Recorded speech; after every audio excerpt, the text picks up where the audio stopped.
So, this episode, it's just me talking to a camera. I think I am going to discuss what happened and how I ended up here with all of these lovely scars that you see before you.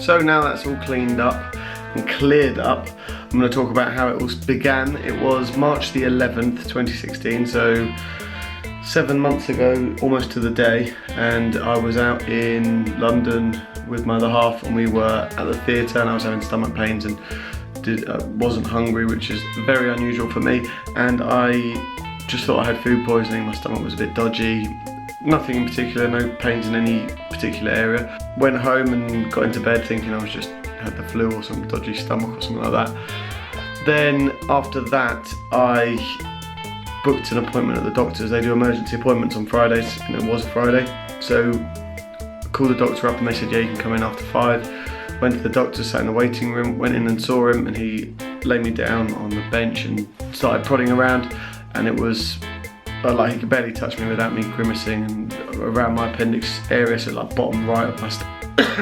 Asked me to do a urine sample, so I went in the toilets, did a piss, put it in the pot and then waited in the waiting room, and then the cold sweat started again, so I had to go outside and was sweating so much it was horrendous, and was just keeled over. Then it sort of, my body temperature dropped again and went back to normal.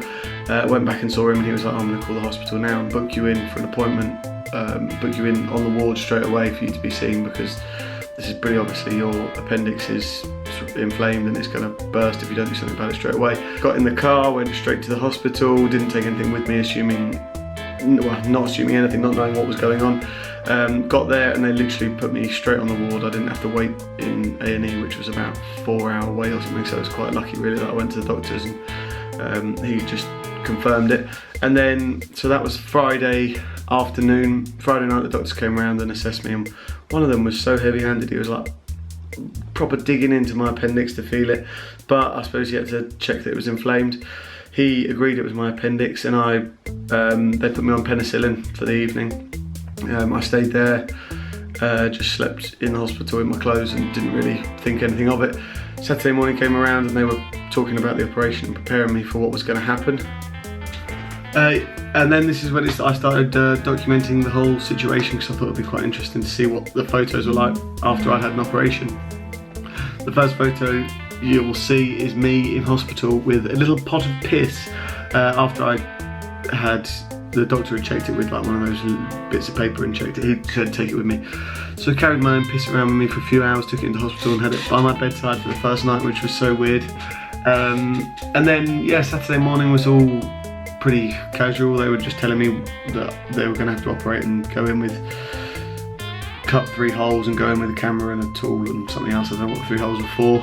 And that was Saturday afternoon. So I went down to theatre about 3 or 4 PM, and I remember talking to the guys in there, and they were trying to relax me, ready to give me the sedative, but I felt pretty relaxed, you know, like they were saying that the operation should be 45 minutes to an hour.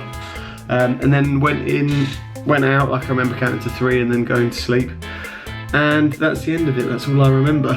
Unfortunately, after about an hour and a half, my mum said she was getting scared, that she hadn't heard from the doctors to confirm everything had gone well, and they called the house phone, and she answered, and they said, we've got some, he's still out, we've got some bad news, it's not what we expected, and that's not really what you want to hear when it's this kind of situation. So then they went into more detail and said that it wasn't my appendix. My appendix, when they got in there with the camera, the appendix was completely fine. So they had to investigate further. So they were having to cut me open to go in, and they needed consent rather than waking me up and asking me if I'd be happy to go ahead with it, because I'd have been completely delirious.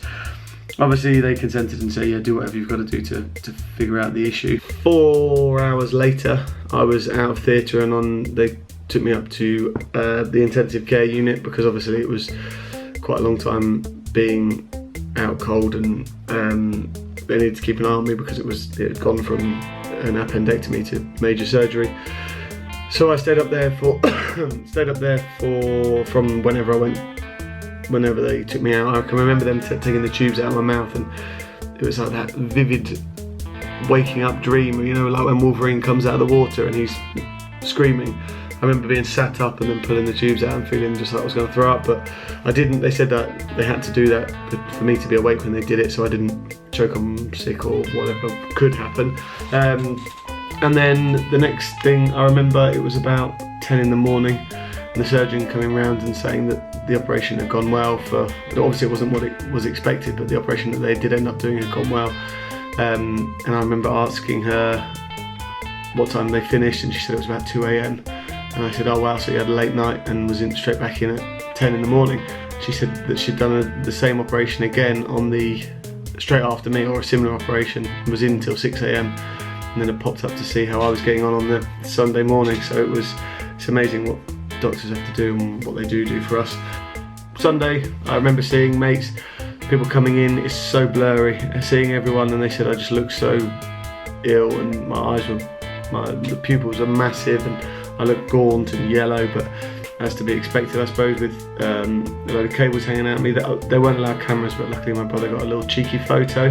So this is me sat in the chair. Straight that day on the Sunday, they got me out of bed, sat me up and put me in a chair, but I don't remember it happening. It was all so blurry.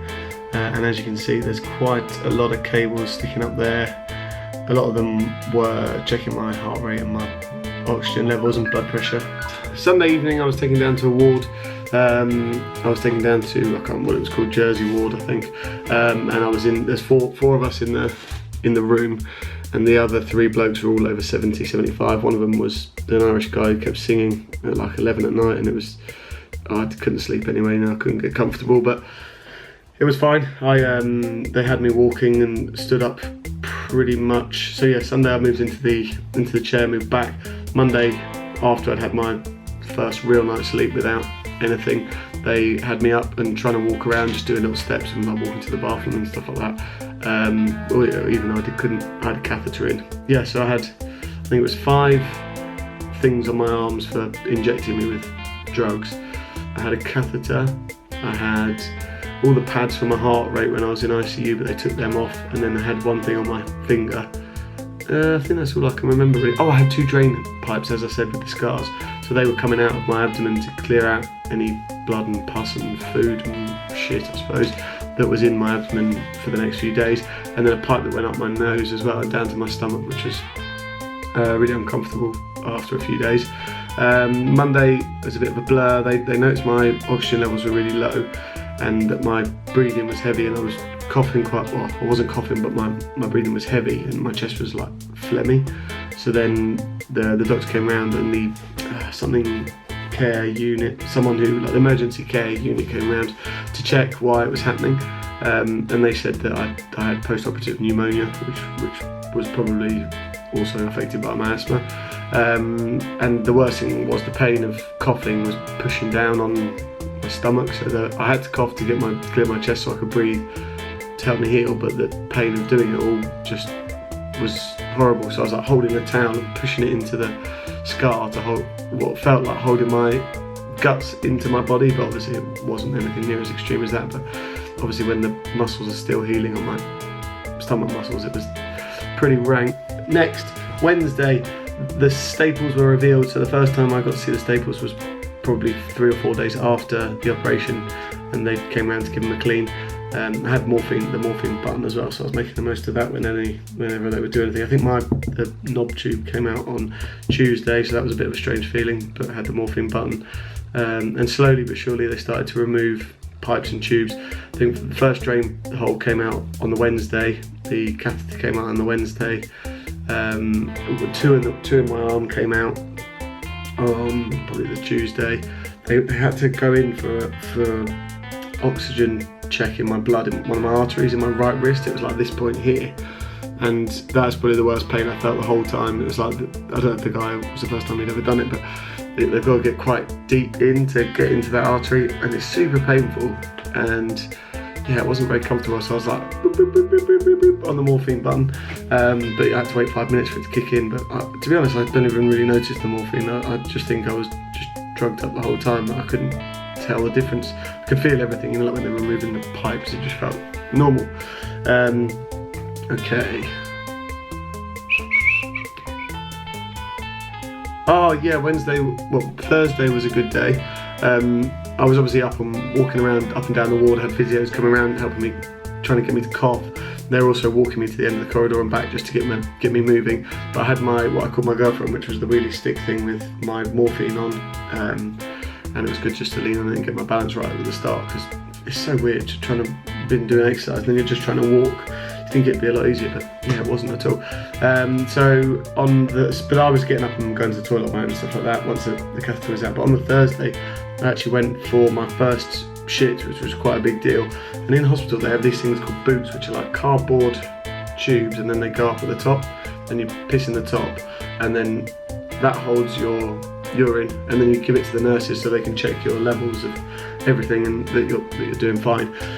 And then I said to one of the nurses, I need a boot to collect my poo, so they can check that, because obviously it's the first one after the operation. So one of the guys came out and gave me one of these boot things that looks like a clog almost, and gave me one of them, and I went to the toilet and I was like, how the hell am I going to shit in this thing, like a tube, and then the bottom bit that holds it. So I was trying to get comfy, and obviously I could barely get comfortable and move on a normal toilet. It just hurt to sit down, so trying to hold that thing under my bum to do a poo in was really difficult. So I got so in the end I gave up on it and put the boot down and just did a poo in the toilet. Got a load of bog roll, fished it out and put it in the boot for them. Came back out about 5 minutes later and went to the nurse. Oh, there's my stool sample that someone asked me for, my first one after the operation. And they just looked at me and started laughing. I was like, how the hell did you manage to do it in this thing? And I was like, oh my God, what have they done? And they were like, this is what you use. And it was like a tray thing that you just poo in and put a lid on or something. And instead I'd done this, and they were cracking up that I'd done my first shit and had to fish it out to put it in this thing so they could check it. But yeah, it was one of the many things that happened that actually made me laugh that week, which was quite good fun. Oh, Friday was another strange day. So I've been obviously getting bored at this point. It was 5 or 6 days that I've been in hospital and just had enough of people poking around at me and checking stuff and washing me. But obviously I appreciate that they saved my life, but it was quite painful, all these things, pulling out drains and all that kind of crap. So my brother put some films on an iPad for me. So I was watching that on Friday morning. I woke up and was like, right, today I'm going to watch a film and just try and relax and take my mind off everything.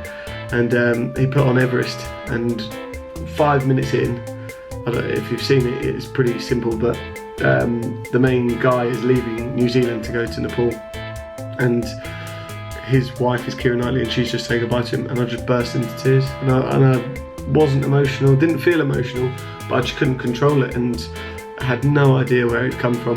So I text my mate who's a doctor, and he said, oh, that's the effect of morphine and the sedatives that you've had.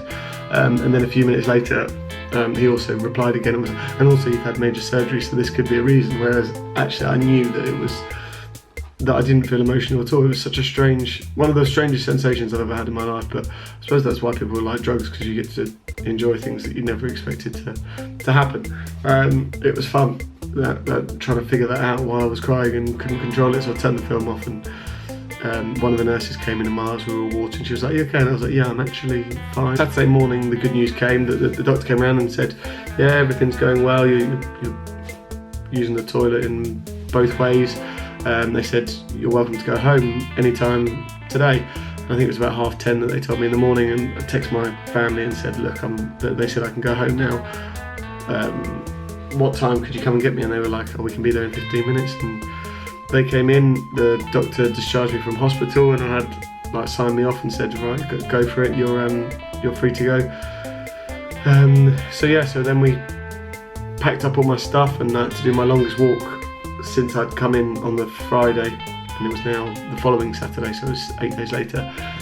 So I had to walk down to the end of the corridor, get a lift down to the ground floor, and then walk 200 metres to the car, which was ridiculously easy for anyone, but for me it felt like a proper challenge. It's crazy how worried I was about just going from the lift to the car. And one of the nurses said you can have a wheelchair, but the physios were like, no, you've got to walk out. If you're going to improve, you've got to get used to it. So I walked out, and I asked my brother to give me a lift, because my car's like a 4x4, so it's a bit higher up. And I said to him, oh, can you drive me home rather than getting in my parents' car, which is quite low down. and he pulls up and I just hop in. It wasn't too bad. It was just, obviously I could feel this the whole time, but it wasn't too painful. And drove me the whole way back, and I was just like, cool, he's going nice and steady.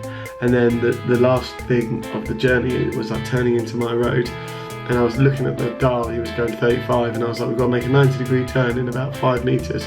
And he just came around the corner at full speed, and I was just like gripping my stomach for dear life, expecting everything to fall out of me. It was horrible. You know, just one thing you want is it to be comfortable on the way back, but yeah, that didn't happen. But then I was home, and it was nice to be back and be able to lie on the couch. And then I had a huge obsession with Viennese sandwiches. They're like a chocolate biscuit with shortbread on the top and bottom that Marks and Spencer's do, and they're amazing. And I think I ate about 10 packets of them while I was laid out on the couch or in bed, just because it was small and easy and sweet, which is all I fancied. Going back to the operation, the actual reason, what they discovered was on the Wednesday they came around and they said that it had been sent away and they'd done the checks on it, and that it wasn't caused by irritable bowel syndrome or Crohn's. They believed that it was caused by a genetic thing that I'd picked up. So what it was that it was on the side of my bowel. There was a split down the middle of the large intestines, and as I was born, it formed like a cover to protect the bit where it had grown, and then had been butted up against the inside of my abdomen for 30 years of my life. This was a month after my birthday, my 30th birthday, and so it was just that they were really shocked. That they said that it's so rare that something like this happens, that there's no after effects, there's no causes. It's been there for 30 years and nothing had caused it to piss out stuff into my abdomen before, so it was a bit of a shocker really that it came from nowhere. But for 30 years I've had it in there and never had any stomach pains or any aches, or it's completely freaking. The doctor said it to me the other day that it's so random. She didn't know, they don't know why it's caused, but they call it a genetic thing. But I was just grateful that I didn't have anything following up from it like IBS or Crohn's or something like that, because I know how tough they can be. So yeah, I feel pretty lucky really. Then the following Friday, so this was 2 weeks after I went into hospital, I was going back in to have my staples removed, and I went in and saw one of the nurses who I'd seen quite a few times. She was really nice, and she was changing my dressing that week, so I'd been in once before to change the dressing, and then went in on the Friday to get the staples out. And this was the bit that I was most scared about out of all of the whole process. Obviously I didn't know much about the operation, but getting the staples out was quite scary, because obviously I'd come off the drugs that week. I tried to come off them and I'd struggled. I had proper withdrawal from the opioid drugs, like the morphine, and then obviously I'd gone from morphine to tramadol, and the tramadol has opioids in it as well, so I understood how hard it is to come off. Like for me, I'd been on it for 10 days or something like that, and I'd come off it. I can't imagine how people who are heroin addicts survive. I was getting my staples out, and she started on the side scar. Obviously you've seen the picture of the staples, here it is again. This shows the staples, so she was doing the side ones first, the ones that go from left to right on the image, and she started from the outside, and the first one she popped up was like, this hurts way more than I could have imagined. She popped the first one out and I just felt a load of fluid run down my side, and it turned out that the skin hadn't healed, or the insides hadn't healed on where the scar was. So she popped the rest of them out, which was fine, didn't hurt at all anymore, and there was a hole there that went down pretty deep. Then she went onto the big scar and did the same thing, popped from the top down, like from my chin down to waist. When she got to the bottom, it hadn't healed there either, so there were 2 big holes. So the worst thing was that I had to go back into hospital for every day for 6 weeks to get my dressings changed, because obviously it was just a raw hole, and they couldn't re-staple it in case it formed a hole underneath the skin, and there was like a hole that could get infected underneath it from the inside out or outside in. So that was pretty horrendous. But eventually they healed up, and I think I've got some pictures of them healing during the 6 weeks, and they do progressively get better. But I didn't have any infection or anything like that. They were doing checks during the times that they were cleaning the holes. And yeah, eventually they've healed up. Obviously the scar's a bit rank. When the doctor came around to check like why they hadn't healed up, she was squeezing it, and when she was doing it, she was saying that fat was coming out, and I was getting some free lipo, so I was quite grateful for that, but it didn't really help my scar in the end. But then, so a week after I'd been going in every day to get my dressings changed, I started to get like cloudy urine, and I went to the nurse and said like my urine's turned a funny colour. So I had to go and do another piece in the pot, and turned out I had a bladder infection as well. So at this point I was still suffering with the pneumonia, and then I had a bladder infection. So it was like everything happened at once, and obviously the staples hadn't done their job, or my body hadn't done its job of healing properly. So yeah, so I was on antibiotics again, trying to clear out the bladder infection, which it didn't make a difference to me. I didn't notice it. It didn't hurt to go to the toilet or anything like that. And then after all of that, another few days later, the nurse said to me, how's your weight going? And I said, yeah, I feel fine. Like I'd lost 10 kilos from when I went in. So I went in at 89 kilos and left at 80 kilos, I think it was, pretty much on the button. So I'd lost 9 kilos.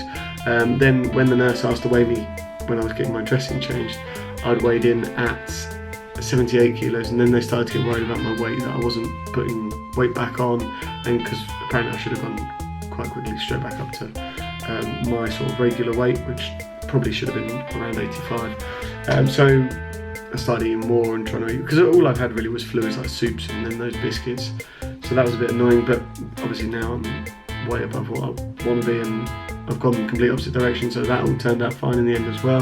Went and saw the surgeon again for like a checkup, and she said as like a routine procedure that like 3 months after, she was like, we'd like to do a colonoscopy to check your bowels and see everything else is alright, and do like a swab check so they can check inside and see if anything else is going on. And this was as bad a worry as the staples coming out, because I didn't know what I was in for, and obviously I'd never had anything stuck up my arse, so I was a bit concerned about what it would feel like. It was actually fine. I went in, they said you can either have it done on gas and air, or you can have a sedative and it will knock you out. Well, not knock you out, it will just make you feel a bit pissed for half a day. So I was like, I'll take the sedative any day. So I had the sedative and remember talking the whole way through it. Didn't feel a thing, it was completely fine. So if anyone's ever going for a colonoscopy, do not worry about it at all. Just take the sedative over the gas and air. And I don't know anyone who's ever said it's really awkward or really strange feeling. It's just a bit of a worry, I suppose, that they're going inside of you from the wrong way. But yeah, they checked everything out. I could see the scar around the ring of the intestine where they joined the two sides together, and it looked completely clean. I'd had to have a shitload of diuretics and what are they called?